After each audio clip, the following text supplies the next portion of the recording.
Les années 30, une décennie de montée des tensions. Le cas de l'Italie. L'Italie va, comme l'Allemagne et la France, faire face aux crises économiques et sociales qui vont secouer l'Europe. Benito Mussolini va fonder le parti national-fasciste et ce parti est élu en 1922. Mussolini devient le chef du gouvernement italien. Il a immédiatement instauré un régime dictatorial fondé sur un État fort.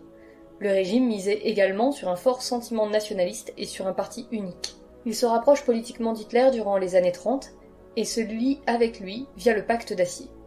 Mussolini veut également étendre l'influence de l'Italie en conquérant de nouvelles colonies en Afrique, comme l'Éthiopie. La collaboration entre Mussolini et Hitler a favorisé une alliance entre l'Allemagne et l'Italie, alliance à laquelle le Japon s'est joint en 1936. En Espagne. En Espagne, une guerre civile va faire rage à partir de 1936. Cette guerre voit s'opposer les républicains espagnols, globalement plutôt classés à gauche, aux partisans du général Franco, classés à l'extrême droite. En août 1936, la France propose aux Anglais, Italiens et Allemands la signature d'un pacte de non-intervention dans la guerre d'Espagne. En théorie, aucune de ces puissances ne doit participer d'une manière ou d'une autre. Seuls les Anglais vont respecter ce pacte. Contre Franco, la France va laisser passer des armes et des hommes en Espagne, tandis qu'Allemands et Italiens aident massivement les franquistes, c'est le nom que l'on donne aux partisans de Franco, en fournissant des armes. Les soviétiques, de leur côté, vont fournir des conseillers et des armes aux républicains espagnols. La victoire de Franco sur les révolutionnaires espagnols profite à l'Allemagne et à l'Italie, en cela que Franco reste neutre mais sympathique à l'égard de leur régime. L'Allemagne se réarme. Hitler a fait campagne sur la dénonciation des conditions du traité de Versailles, dont celle qui forçait l'Allemagne à maintenir une armée limitée.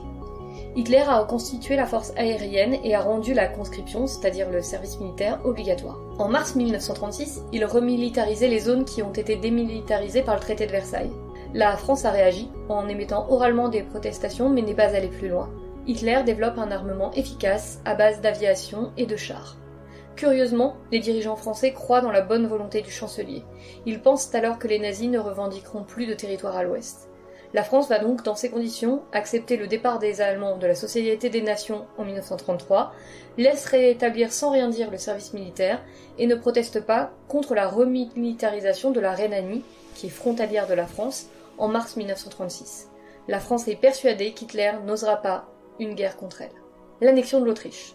En mars 1938, l'Allemagne va annexer l'Autriche, on appelle cela l'Anschluss, à son territoire avec le soutien de Mussolini. Aucune démocratie occidentale n'a réagi, et les États-Unis ont préféré rester neutres dans cette situation.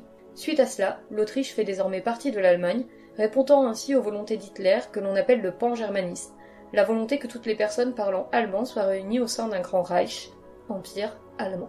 Cependant, les volontés d'Hitler ne s'arrêtent pas à l'Autriche puisque d'autres pays hébergent des populations parlant l'allemand. La crise des Sudètes tentait d'éviter la guerre.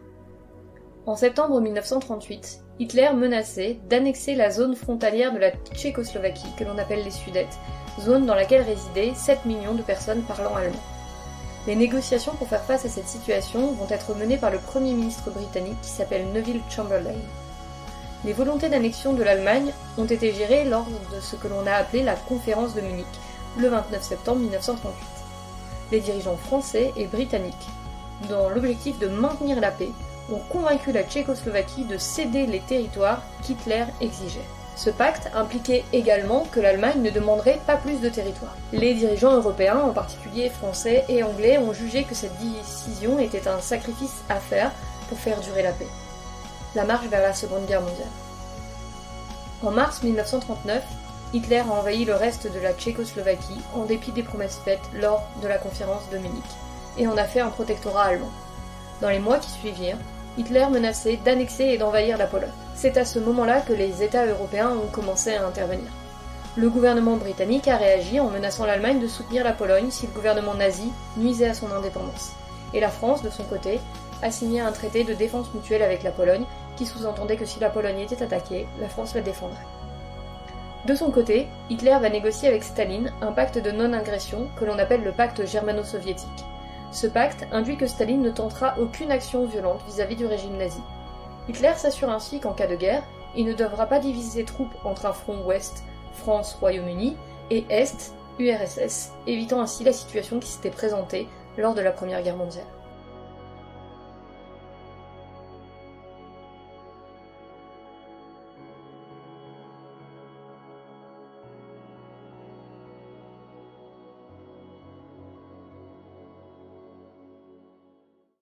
created using Powtoon.